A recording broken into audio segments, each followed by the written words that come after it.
sada bondo mi yalon ko abedending sibole la ñine mun na programme wala sidula saban jangoti kafo bismillahir rahmanir rahim alhamdulillahi rabbil alamin والصلاة والسلام على سيدنا محمد المبعوث رحمة للعالمين مولمو مي بي كونتنا na ñim programme kono kaca ñim be dendi minna wala mu ñenti ko nim mo sibota ala sibo ko la aka yamaro di mol la kafuko moli ya sada bondi tumado ay min sibo kayroto pro asina mol kan nanya nyimala mol se sawosoto walla nimma sibo lomo ama sibo nyinse bayi walla ay feya wo bunda nyin akitiyo nyembe diamu ka walla na nyim programme kono nko fo wo mu kulete mi ya lonko amu ala kitiyol ti bang fo asabata sariyan kono lo bang walla fo aman sabata sariyan kono na programme wol min no tambita na diamol bebe jandi min na wala mo nyinti ko kitiyo mu mintije ala ya ala nyamin nyama ala kitiyo to anin ala sariyan to wala mo nyinti ko sibo manke fenti mi ya lonko nimmo ya jakata sibo sifa wa sifati ni sa foko sadale biye nyanta pour min kamen fo moliye mol nyanta pour kamen bonde prier sa wosoto walla ye tanko soto walla ko nyiye bayi wo man tara sabatirin dino kono dina kilen kono annabiyo mol min no betambita aman sabatila dino kono alqur'anu fanaman asabatindi amam foje bare min sabatata je wotanole mu na wule folo bare kon nakka cala sibla saban jango nyi wala mu nyinti ko ngata kiyala sunno kono ngaji ban foto nya be damin nim mo sibota ala sibo ko la ka fo moliye ko nyinni ibole bond la sadati pour moliye sa wosoto fo nyimmu ku sabatri ngol te sa yamra wala fama sabati na programme ko janko kila sunno ko de aman sabati je aman ke sariyanti kila nenema fo moye kila nenema moya mariala kila nenema wo ku fana nyinin ala buluka foko ay sibole soto wo sibo nyim pour ka damiro ke pour nyin kamala ko sadabi mbije fasi wo bondi wo manke ala kitiyoti amanke sunnoti aman sabati mumeke kiyara sunno kono sallallahu alaihi wasallama woto way atna tan sibola ko to mune sabata kila sunno kono sibola nyin sabata jile ko kila de afana fon ko sibole bare fem folo ala yemin kandiala wala musiboti birin ala bakale annabiyo moti ala ya sibolo tandiala kato ala ka mo sibondi on fenete mi yalan ko ala aisha min kitala musoti mandin ko ka fanya malam namo nyo ummul mu'minin ay nyum fole ako fengo folo mi yalan ko kila sallallahu alaihi wasallam ala yamin diala kila roto wala musibo mi yalan ka be to nya yarin sino kono ni wato min mol na sibo de o sibo ka sibo koyoleti wana ka follako awwalu ma budi bihi rasulullah sallallahu alayhi wa sallam min alwahyi ar-ru'ya as-sadiqa fi an-nawm fa kana la yara ru'ya illa ja'at mithla falaq as-subh kala sibo mu me be ka koyle wala fam foto ala yamin kiya ala yamin tandi ala sibo ka ba alaleya wala yatinna kila sallallahu alaihi wasallama shibo la ko kila dia mutalale ni ajibe mu defa mo shibo de kila nyintandin nako ako annabiyo mo ya bantale wala mo ñente ko atele mo annabiyo mo labanguti motu na la kotek bara ko min taje ak wala mo siboluti kila ka fa ko al mubashirat aka folla ko ذهبت النبوة وبقيت المبشرات والرؤيا الصالحة 46 جزءا من النبوة أكو النبي ميا تاتلي برساني سيوان دلال ولا تتجي ولا منت ولا مسيبوت أكو تسيبو كندو نياجيبي أكو متلادا تنانين ورن جاملة النبي ميا أكو تسيبو ني سيبو جيبي sibo fama bota annabiyo mi ala bala amonta annabiyo mi ani atala sidla tannani anin woro doron sibo mutada klineti je oto annabiyo mi ya ay sibo dan sinya tannani nil lulu tumado ha lulu oto bawo annabiyo mo ala ke sibo ala ka kuba ala ka kibarol de oto sibo fana mo kibarol ti kila ko tandila ko sibo mo kibara ko sibo nyima wanna ko akaboke mo kendole ma fangola oto janto sibo fenne mati mi yalon ko kila sallallahu alaihi wasallam min foje wo mo nyinte kaje ko tradala mata ko annabiyo mi yakono kila sallallahu alaihi wasallam mo le mati mi yalon ko ay nyintandin na ko sibo nyinde akabo alaleya سيبوا كبو أولا كلا كف الرؤيا الصادقة من الله والحلم من الشيطان سيبوا مي يلم كابتونيا يارن أدون أكفن فسري ولم أكفن يتندي سنين سوما من بنا كلا كايروت ولا كايروت نودرم أبوت على ليا بس سيبوا كلامتهم مي يلم كو ملك كودل جميل كو كمان لمني يلم كو ko ngamil lan ko ben ni mo men to modak si wala wala mbedo yi milan ka bota shaytan ne ma fan wala woto wasa ba kila sallallahu alaihi wasallam mole mati mi ya lon ko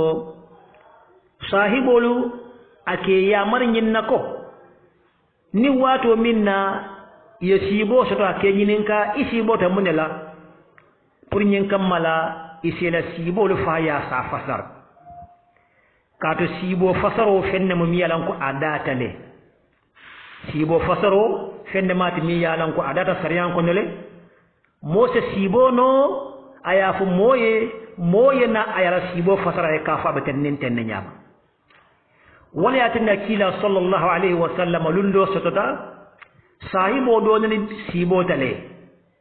marano tala sibo nyimbe sen kan kila e wato minna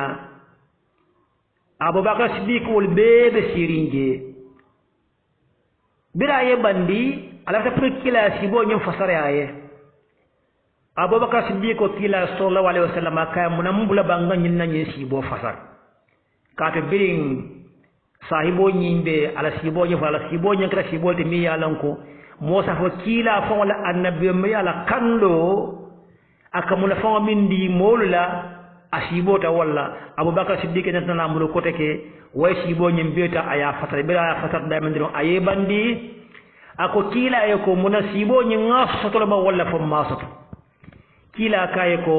iye dolu soto jele bari man dolu soto uta sibo fende mati mi ya lonko kila nyim fana fo jele ko bar sibo ko to nyaaw yande nyama mbe nga nyil lonko men ko na diamo kam min ciodi ja wala mu nyinti ko tumado mo ka sibo ni sibo ta kayro lan be ngala no ko sta nyin diamo te woto ngamera mo be ko la fi ngala di bari kayro tano mi yalan ko ni si bota la min se mo ni o ko ya se mo ki yote doron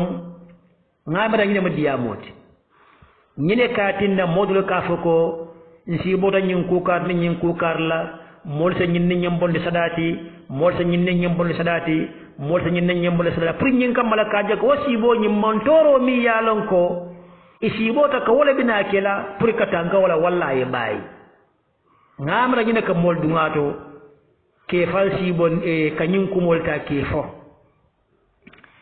sanyi wo ko kitiyo jannim be fula nyanda ngaji be sariyan ko nim mo sibota amari ya kuje mi yalan ko wala ya kijo fara ay min kon anyanta kamuleke mbe murla kata annabiyo mulakan kila sallallahu alaihi wasallam nga nyininka wo kitiyo nyinta kala nyami lay ñanta kila la ñinin kala kila yana wo fonye bari tolte barla sinya klen doron ngata nga sibo dama doron kamira nka foko molo ka sibo da kankara kunda la kare tennen ten aka molo ñinni ñe tenten wodda ilo bota minto wo mokum fe mirolti wala tan janse min fodro mimmo kila la ya maroti mimmo to nyaati wala mu ñenti ko kila ko ni mari sibo ta bawo kila ñentande ko sibo ka ba Allah ya bar sibo kendo fana ka ba mo kendo ma fa wala bara ko nin aliye sibo je aliye min kon a alse tanko ñini Allah ka bo shaytanu la ise tanko ñini ala bulu ka bo shaytanu la bari mari fana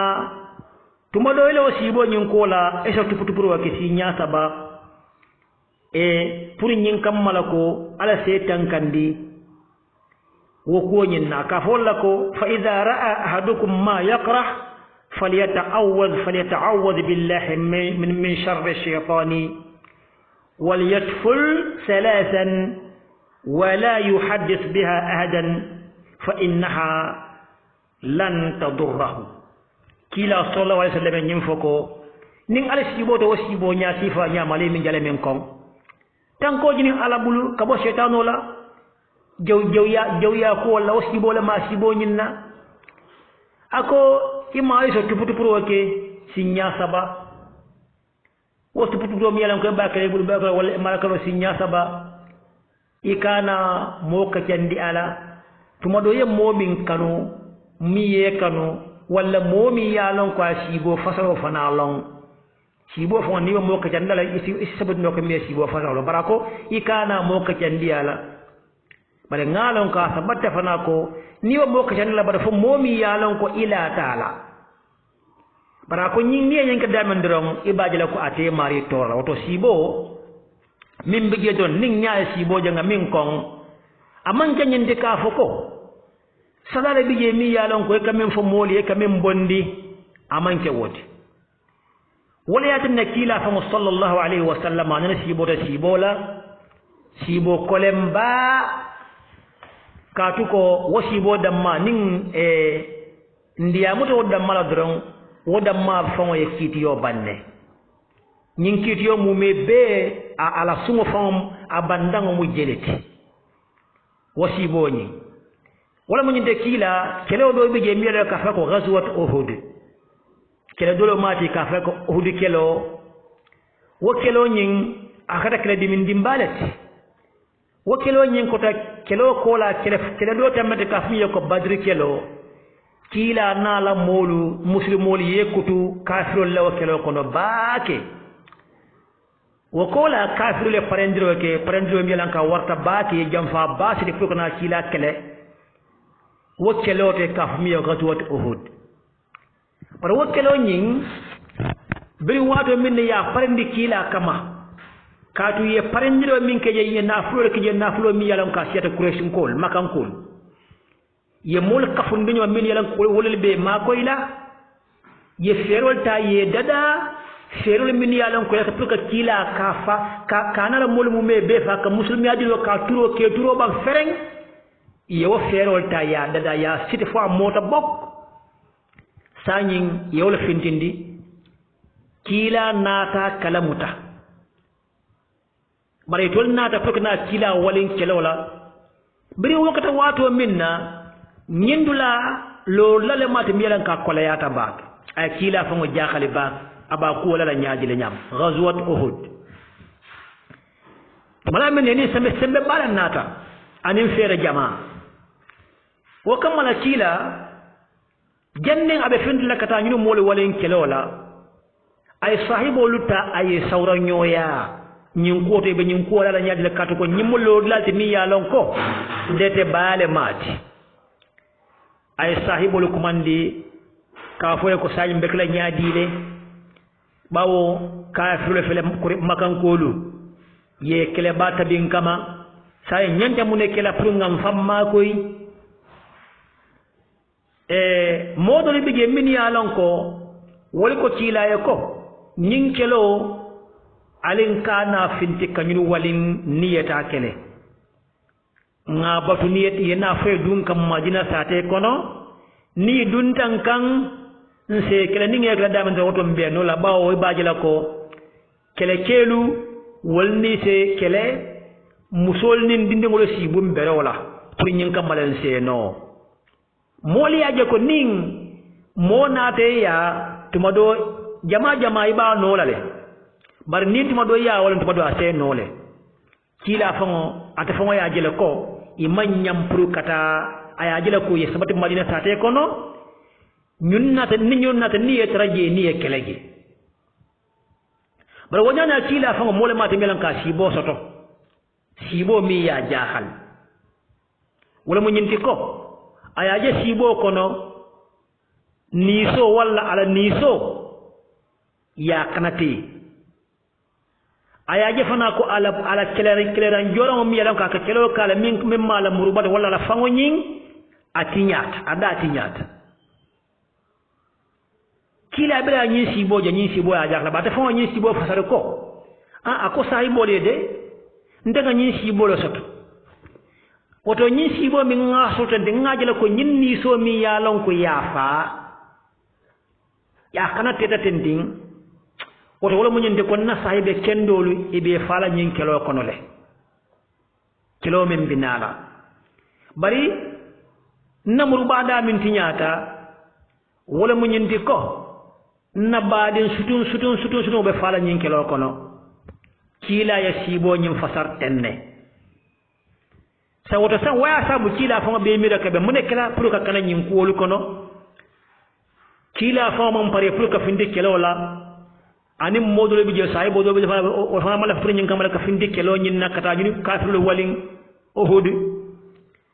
bal sa ñin say bodo bi je ku nga findi dolu ko kana findi nga findi nkana findi ibije wonyama min ya lon ko sahibo le modi kelo min tambitoni ka fa ko badri kelo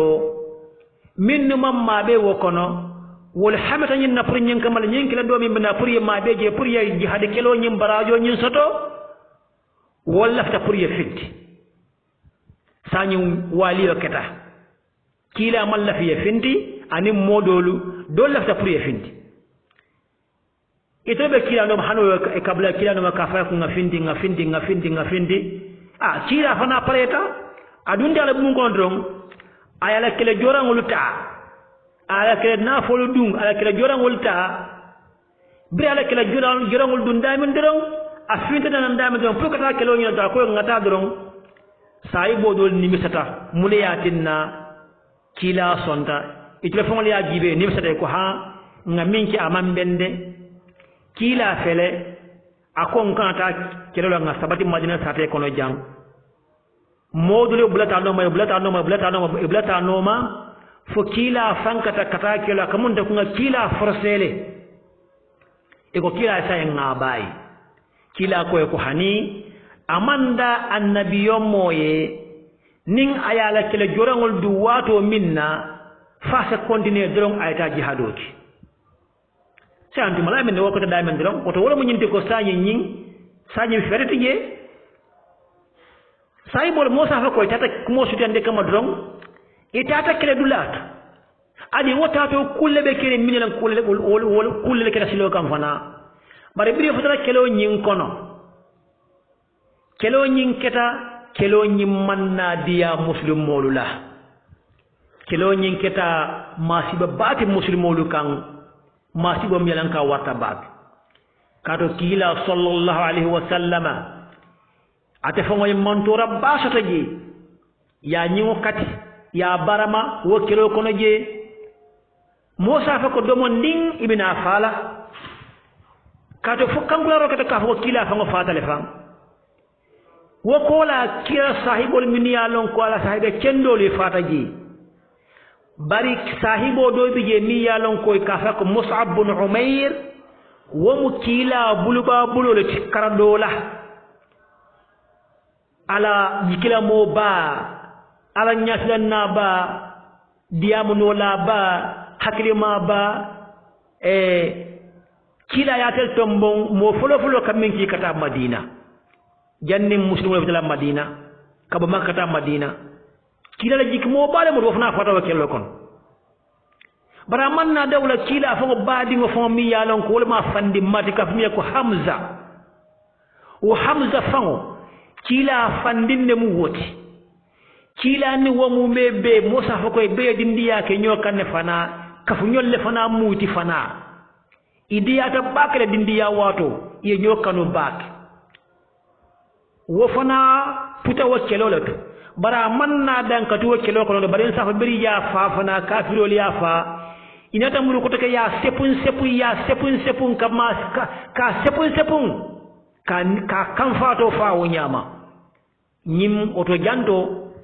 ma sibo la kata nyin kelo ko no muslimol kam ma sibo mi lan ka warta baati bara soko kila fango ni ku ya ko ni ma sibo barakata kam mi lan ka warta baat bar nyim be mu me kata sibo min kila nyaayaje amam bayi wala mo nyenti idele fero min be tabe pour nyin kam malako ika kila fango e kato min be ke ala joya kato pour ka sahibol ta ke sawra nyoya nyin ku oto wo mu me be man nafaso to jang ala kidi min na kila min sibo wala keta oto nyimbe kam min tandi wala mo nyinti ko sibo mu fenneti mi yalan ko ning adama dingo sibo ta minna sibo la fasaro minti salon ko ala kidi ta walla ndolo nga fengo fem fo nyoye dorong abe mu nyo jusumandira ta abe mu nyo hakkel tankundira ngolti dorong barin safo ko ala kidi minne wala kake wala yatinna nyindulato sibo nyin kila ala sibo nyin kraten tinne iman kanadula soto je bari abe wala nyaman safo ko kila sallallahu alaihi wasallam nyin kola sibo le bi yemini yalan ko ay minnu je ikata wala nyama bari kila sallallahu alaihi wasallam bi nyin sibo je kila ma fo mo kiliya sahibolu kono ama foko fanako mbatunga nyinendiro ko banka fo ko nyin sibo fo sadale bi je sada mi yalan ko nyanta pour ka mim bondi bang mimbe nyin kul kalela bang fo wo sotala bang fo ala kiti wala wala nyaba wala fasariyo wala nyama bang kila nana ma wo fo moyo dot nin ayata ko wala ala kiti oti wala ma ala sariyangoti kila be wo fula molien oto be men fula mole ja wala mo nyinti ko mole men nuka sibo on la nyingi mano kam muslime kunda jam mo fi ndujang ike fanke mole ka je ko ika moli ya mari ka fo ko alta nyinni nyimbonde sadati nsa fo fende mati mi yalan ka man dayla soto moti je mi yalon ko abe sabatring ay londile babulu adani ala tema ka fo ko ni sibota ibe nyin sada karle bondila wala be nyin ku karle amanke ku sada min be sabatring amanke kuti min be to nyaayare amanke ala kitiyoti amanke sariyanti nin ayata ko ala kitiyole mati amu sayonti asebete ya baake bari nin ala kitite minna abe laari wala nyama jombi ka wo bayino kayra ko tanen kayra ko tano ko na programme tamela mu mebiya itande nyami nyama woto mol kana la mol la min ya lonko wali ya muslimi adino stefano lata ike fanke mol nyakoto kuti ika fako kankare kunda dingira kari mo kari ko asibota iko ha nyinni binala mol sa nyimbonde sadati kule mati mi yalon ka mansoto kule mati mi yalon ko amansoto woto nyine wonna programme la sidla saban jangoti nsita programme la sidla nani jangoto koteke mimbe den ding ato sibo la pruka nafa nyinta pruka lokonde ka lafa kende